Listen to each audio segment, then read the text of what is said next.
Bonjour à toutes, je suis ravie de vous retrouver aujourd'hui pour vous parler lecture. Je voulais partager avec vous mes dernières découvertes, alors plutôt axées développement personnel parce que c'est quelque chose qui me plaît beaucoup.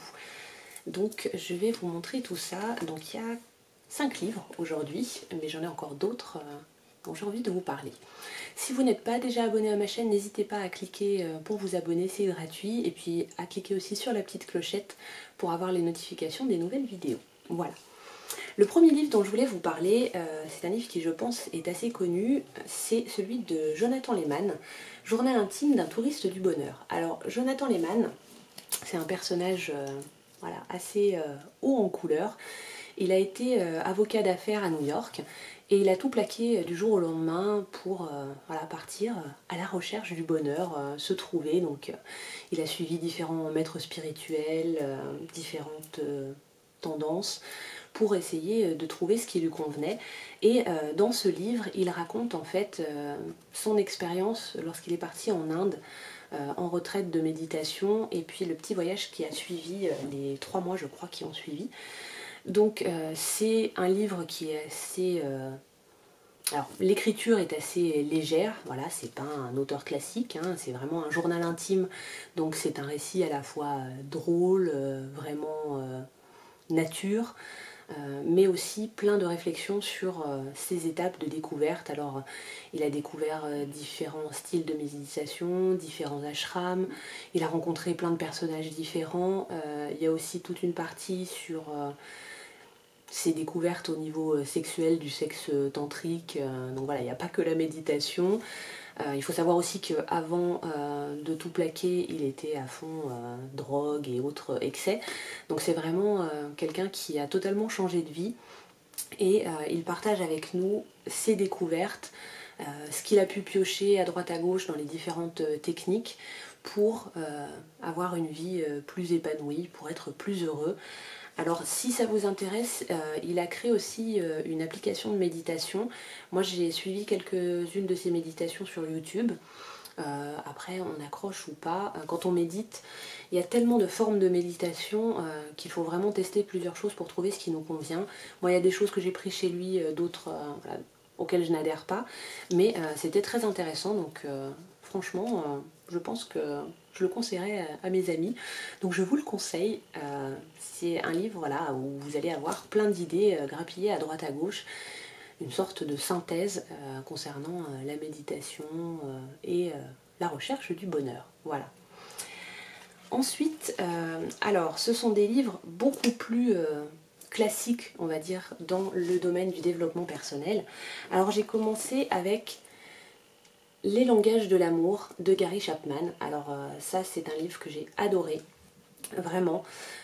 Ce livre nous explique en fait qu'on a chacun un langage particulier pour exprimer notre amour et auquel on est sensible vis-à-vis des autres.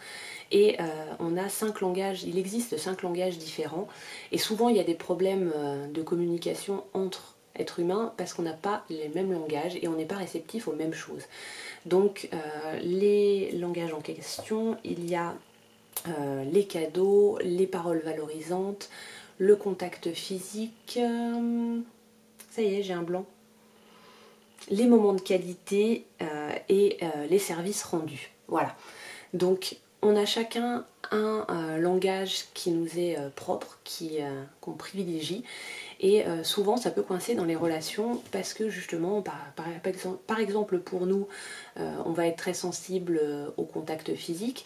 Donc pour montrer notre amour à notre conjoint ou à notre famille, on va être plutôt dans le contact physique. Mais si pour l'autre, ce qui est important, c'est les paroles valorisantes ou les cadeaux, l'autre ne va pas ressentir notre amour et on peut avoir des soucis à ce niveau-là. Donc j'ai trouvé que c'était vraiment intéressant. Et on voit aussi que ça marche dans les relations personnelles mais aussi professionnelles. Donc franchement c'est un livre super intéressant et je pense que ça peut beaucoup vous aider dans votre couple et avec votre famille. Donc vraiment je vous le conseille à 200%. Ensuite on m'avait parlé des livres de Lise Bourbeau qui est vraiment voilà, quelqu'un de très connu dans le domaine du développement personnel. Elle fait des ateliers en plus de ses livres. Donc j'ai commencé par les 5 blessures qui empêchent d'être soi-même. Donc vous voyez, c'est un petit livre qui se lit assez rapidement et qui pareil est très très instructif. Il va vous aider à identifier quelle est la blessure qui vous fait réagir. Donc vous pouvez l'identifier par rapport à vos façons de réagir. Par rapport à votre physique aussi, on peut retrouver ces blessures. Et ça va vous permettre justement de moins réagir quand quelqu'un va toucher à cette blessure. En étant conscient de ce qui vous atteint vraiment, ça permet de relativiser, de mieux comprendre les autres aussi, parce que les autres aussi ont ce genre de blessures. Donc les 5 blessures, il y a l'injustice, l'abandon, l'humiliation, la trahison et le rejet. Alors parfois on peut avoir l'impression d'en avoir plusieurs, mais quand on creuse bien on trouve celle qui est prédominante. Et moi ça m'a appris beaucoup de choses sur moi, sur mon entourage. Donc vraiment aussi un livre que je recommande fortement. Pour suivre, j'avais pris La guérison des 5 blessures, qui est la partie 2 de ce livre. J'ai été un peu déçue, j'avoue. J'ai été vraiment interpellée par le premier livre et là j'attendais vraiment des recettes miracles, des solutions toutes prêtes. Et il y a quelques idées, mais pour moi ce n'était pas assez. Je pense que je vais le relire quand même, parce que peut-être que je suis passée à côté, parce que j'étais encore vraiment dans le premier livre et je cherchais des réponses à tout prix, des solutions.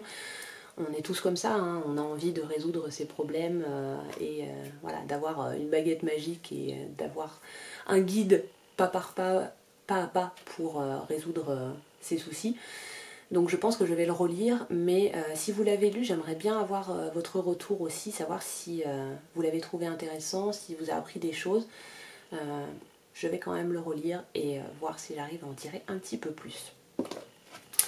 Et le dernier, c'est encore un livre de Lise Bourbeau, c'est La puissance de l'acceptation. Alors j'ai beaucoup aimé le style de ce livre, puisque là c'est Lise Bourbeau qui va raconter en fait ses séances avec un couple et la famille de ce couple. Donc c'est très facile à lire. Et à travers les problèmes de ce couple, elle va nous donner des pistes pour arriver à l'acceptation, parce que souvent on a du mal à passer à autre chose parce qu'on n'a pas accepté certaines situations, certaines réactions des autres, certaines réactions de notre part. Donc je l'ai trouvé vraiment très intéressant. Elle parle d'acceptation et non pas de résignation aussi, parce que c'est pas du tout la même chose. Et je l'ai trouvé très très très intéressant aussi.